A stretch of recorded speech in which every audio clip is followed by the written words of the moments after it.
Greetings to you all in the matchless name of our Lord and Savior Jesus Christ. இந்த நாளிலும் பிரியமானவர்களே, இயேசு கிறிஸ்து நாமத்தினால் உங்களை வாழ்த்துகிறேன்.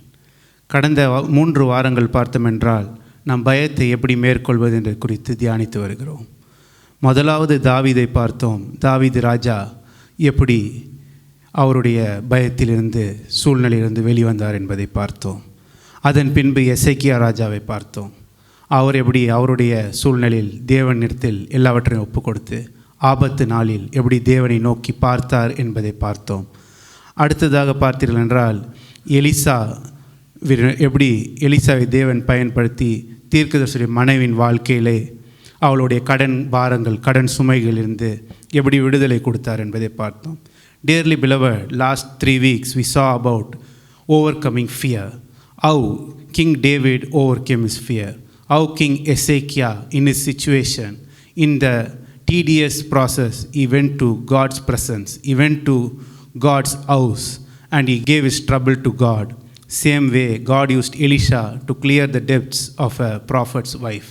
Today also, we are going to look unto Jesus, the King of Kings, how he overcame his fear. இந்த நாள்லையும் பார்த்தீங்கன்னா கடந்த வாரங்களில் மற்ற ராஜாக்களை பார்த்தோம். ஆனால் இந்த வாரத்தில் ராஜாதி ராஜாவாகிய இயேசு தம்முடைய வாழ்க்கையிலே பயத்தை எப்படி மேற்கொண்டார் என்பதை தியானிக்க போகிறோம். இப்பொழுதும் நாம் கண்களை மூடி ஜெபமாக இந்த பாடலை பாடலாம். Let us close our eyes and sing this song as a prayer. Spirit of the living God, fall afresh on me. Spirit of the living God, fall afresh on me. Spirit of the living God, fall afresh on me. Spirit of the living God, fall afresh on me. Break me, melt me, mold me and fill me. Spirit of the living God, fall afresh on me. Spirit of the living God, fall afresh on me. ஜீவனுள்ள தேவனே, ஆவியே வாரும். ஜீவனுள்ள தேவனே, ஆவியே வாரும். நோருக்கும் ஊருக்கும்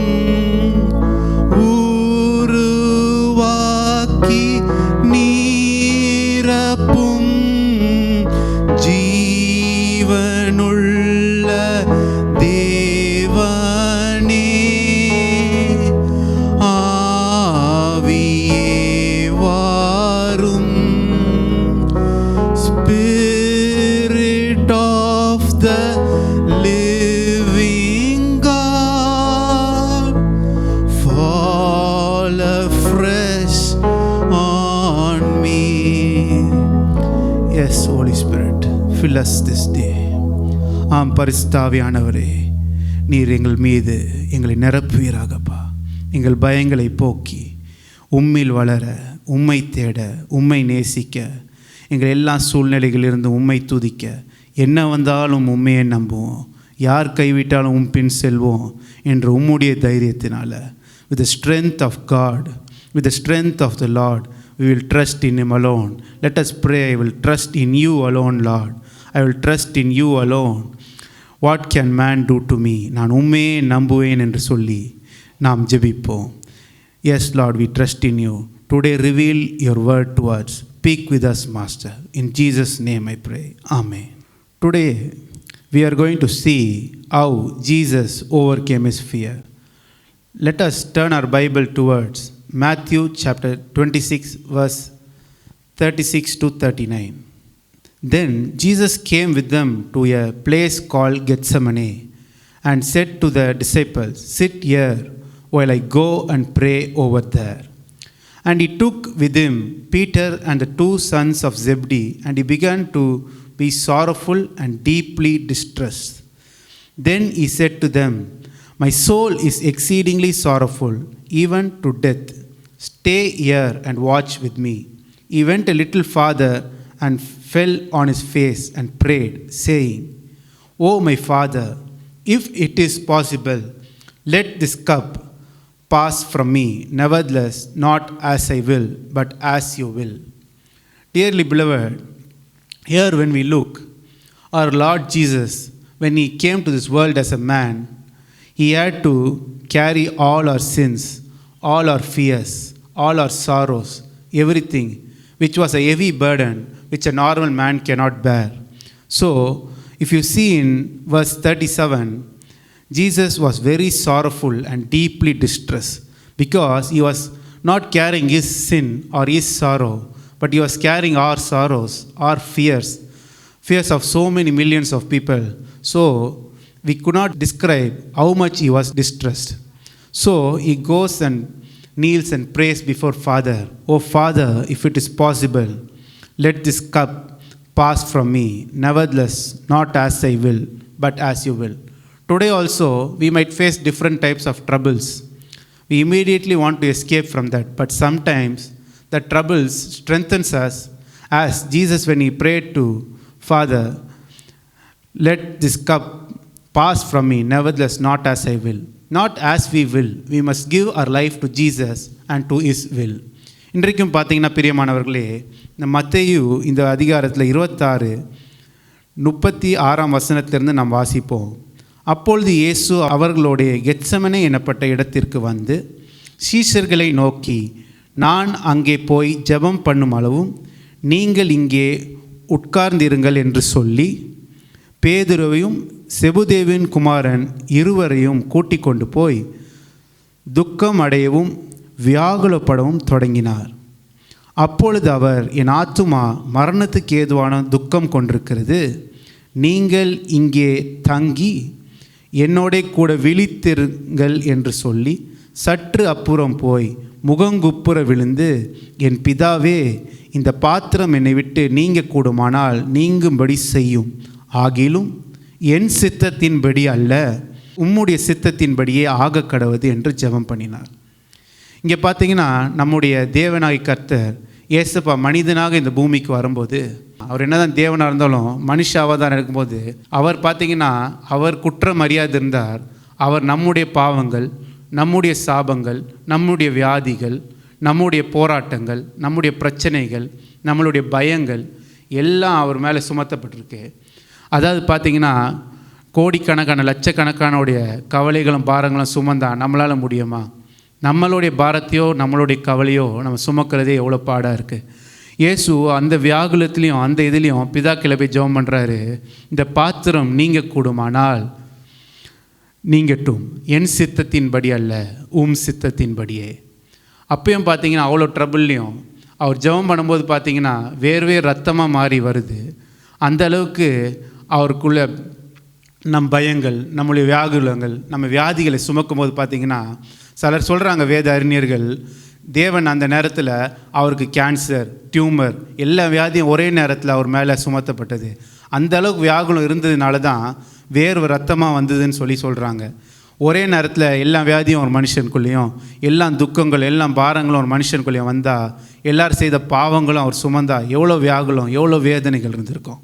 ஆனாலும் இயேசு ஒன்றையும் பொருட்படுத்தாமல் நம்ம மேலே இருந்த அன்பின் நிமித்தம், நம்ம மேலே அவர் வச்சுருக்க காருண்யத்தின் நிமித்தம் பிதாவை நோக்கி இதை நீக்கி போட்டுருங்கன்னு சொல்ல, உங்கள் சித்தமானால் இது நீங்கட்டும் தான் சொன்னார். அதனால் பார்த்தீங்கன்னா பிரியமானவர்களே, நாம் யாரும் நிச்சயமாக அந்த அளவுக்கு பாடுகள் வழியாக போவோம்னு நான் மாட்டோம்னு நினைக்கிறேன். அதனால் எவ்வளோ பிரச்சனைகள் போராட்டம் வந்தாலும் உடனே தேவன் பேரில் நம்ம கோபம் அடைஞ்சு, ஆண்டவரே நான் உமக்காக எவ்வளோ செஞ்சேன், நீங்கள் என்ன இப்படி பண்ணிட்டீங்க சொல்லி முறுமுறுக்காமல் இயேசுப்பாவை நோக்கி ஒரு சிறிய ஜெபத்தை ஏறெடுத்து மன்னிப்பு கேட்டு, நாங்கள் இனிமேல் உங்களை துக்கப்படுத்த மாட்டோம் ஆண்டவரே, என்ன நோக்கத்துக்காக இந்த பாதை எங்கள் வாழ்க்கையில் அனுமதிச்சிருக்கீங்க, why am I going through this path? We need to ask God. Instead of accusing God of our problems, we should look unto Jesus, how He took away our sorrows, for our fears. He gave His life on the cross. He carried our sins. நான் பாவம் செஞ்சிட்டேன், எனக்கு மன்னிப்பு கிடைக்குமா, எனக்கு மீட்பு கிடைக்குமான்னு சொல்லி அநேகர், எனக்கு இந்த பயத்துலேருந்து விடுதலை கிடைக்குமா, நான் இயேசுவிட்டு தூரமாக போயிட்டே இருந்தேன், திருப்பி வந்து கேட்டால் என்னை இயேசு சேர்த்துப்பாரா? நம்ம திரும்பி வந்தாலும் நம்மளை இரு கரங்களோடு அணைத்து அவர் தம்மோடு சேர்த்துப்பார். நமக்கு எவ்வளோ பிரச்சனைகள், எவ்வளோ போராட்டங்கள் என்ன வந்தாலும் தேவனிடத்தில் திரும்பி வரும்போது அவர் நிச்சயமாக நம்மளை திருப்பி தம்மண்டை சேர்த்து கொள்வார். When we see in 1 John 4:18, the verse says, there is no fear in love, but perfect love casts out fear, because fear involves torment, but he who fears has not been made perfect in love. நாம் 1 யோவான் 4:18 பார்த்தோன்னா, அன்பிலே பயமில்லை, பூரண அன்பு பயத்தை புறம்பே தள்ளும், பயமானது வேதனை உள்ளது, பயப்படுகிறவன் அன்பில் பூரணப்பட்டவன் அல்ல. அப்பொழுது பார்த்தீங்கன்னா பயம் எப்படி தான் போவோம், அன்பு வரும்போது தான் பயம் போவோம். Fear is a spirit which goes only. Love can only cast out fear. What love? Not normal love, not the love of man, but the love of Jesus Christ.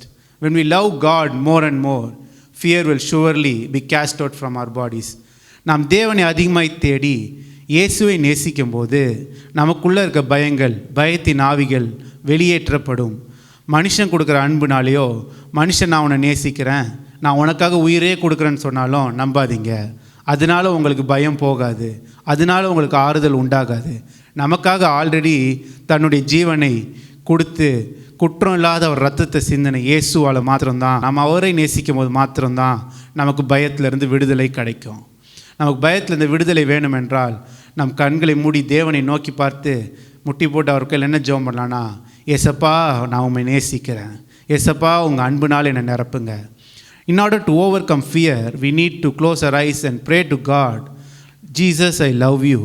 Jesus, I love you. If you again and again pray, fill my heart with your love, pure grace.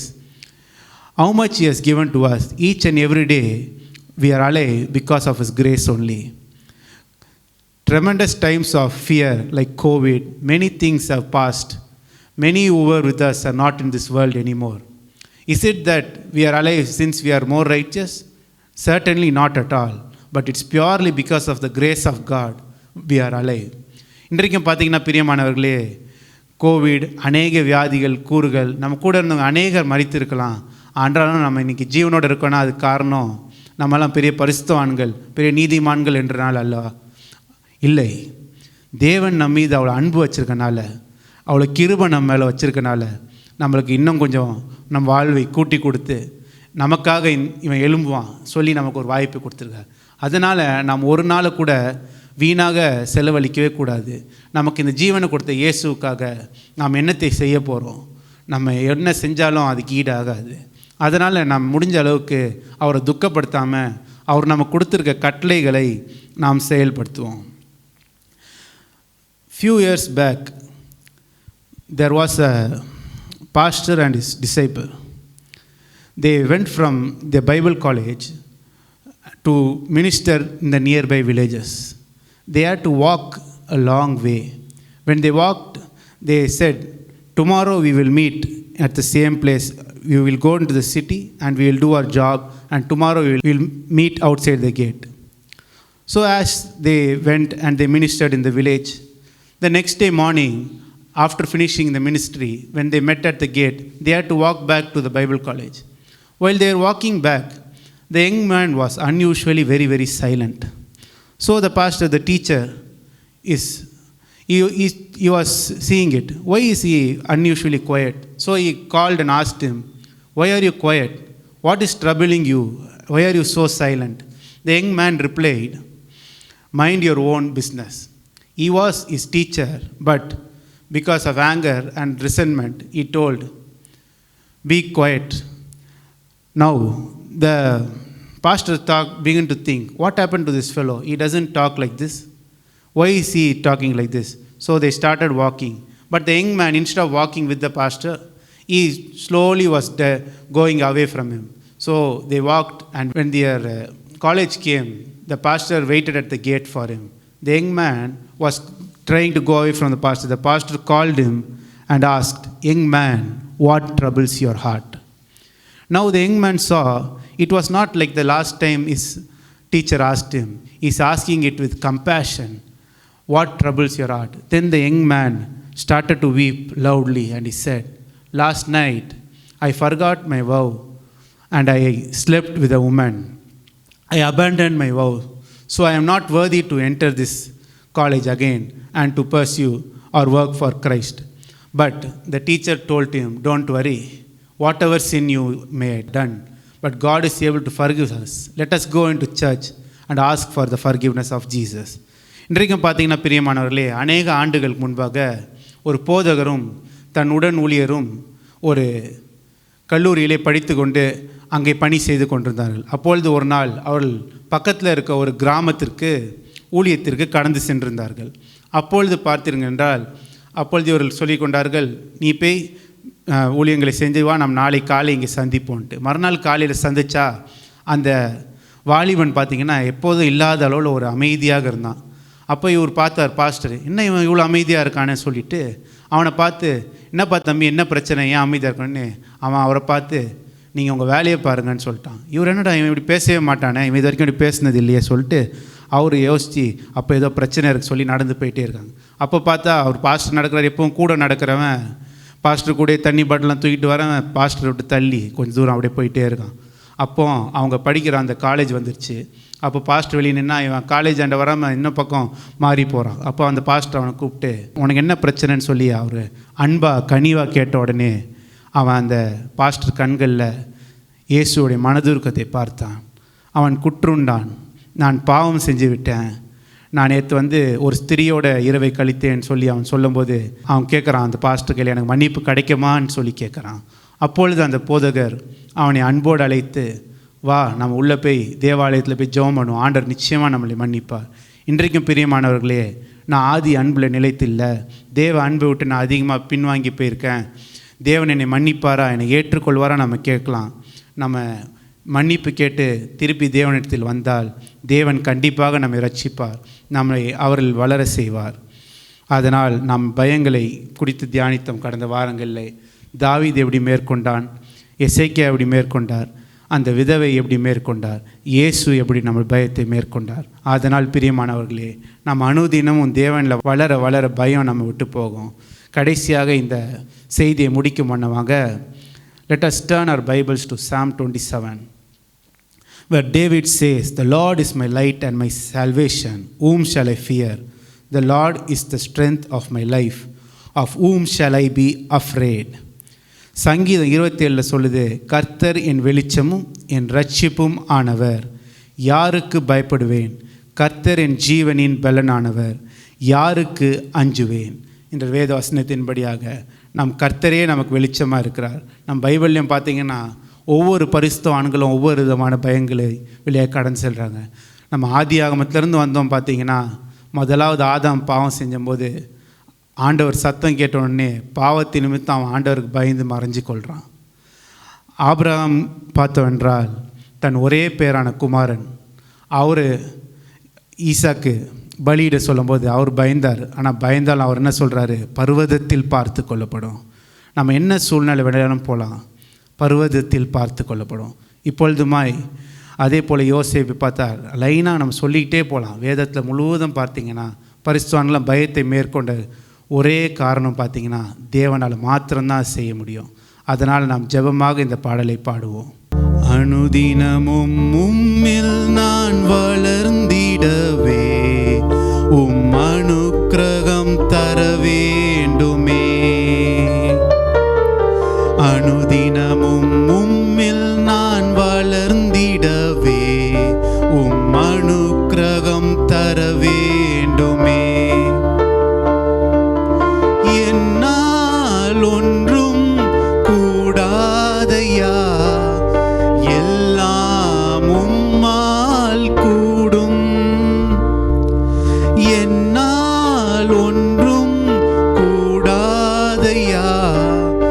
எல்லாம் உம்மால் கூடும்.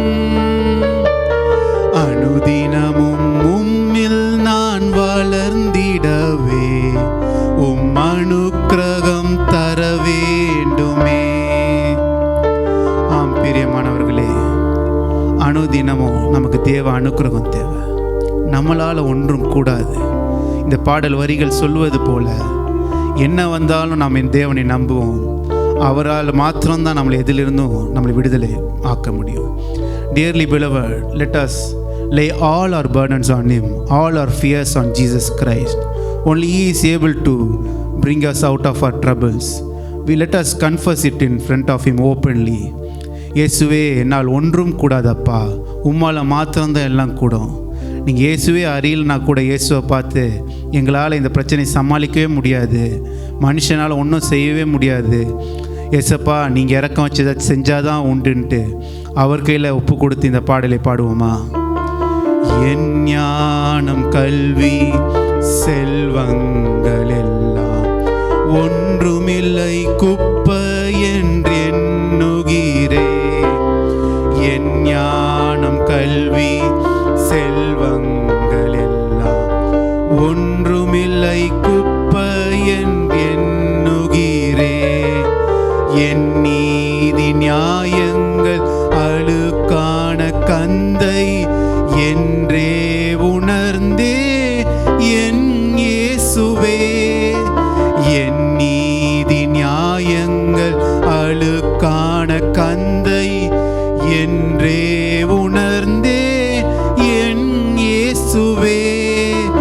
அனுதினமும் உம்மில் நான் வளர்ந்திடவே உம் அனுக்கிரகம் தர வேண்டுமே.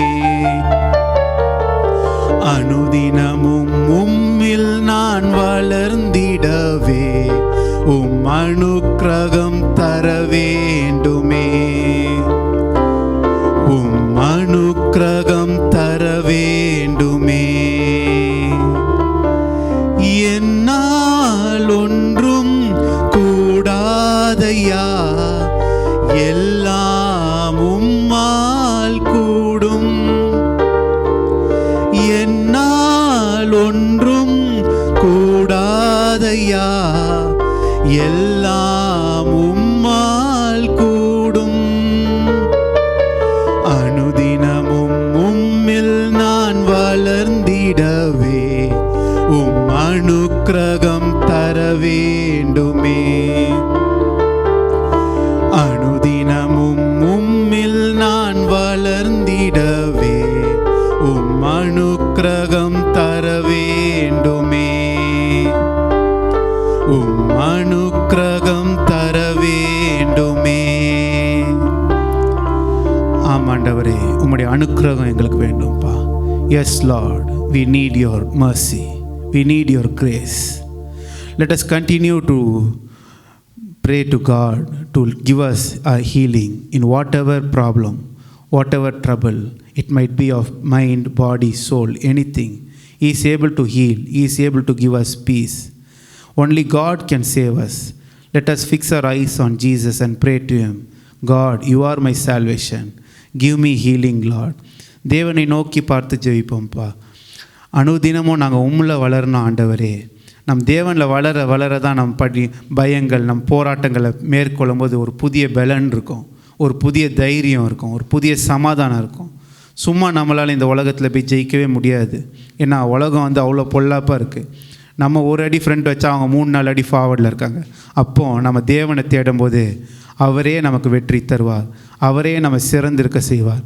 Let us practice it daily to pray to God, to tell all our troubles and sorrows to God. Whatever happens daily in our life, let us speak to God just as a friend. He comforts us, He gives us a peace which no man can give. நம் தேவனை தேடும்போது பார்த்தீங்கன்னா எந்த மனுஷனும் கொடுக்க முடியாத ஒரு சமாதானம் நமக்கு உண்டாகும். இயேசுவே, நீரே எங்களுக்கு சமாதானத்தை கொடுத்து சுகத்தை கொடுத்து நாங்கள் அனுதினமும் உம்மில் வளர கிருபை தாங்க. இயேசுவின் மூலம் ஜெபம் கேளும் ஜீவன் நல்ல பிதாவே, ஆமென்.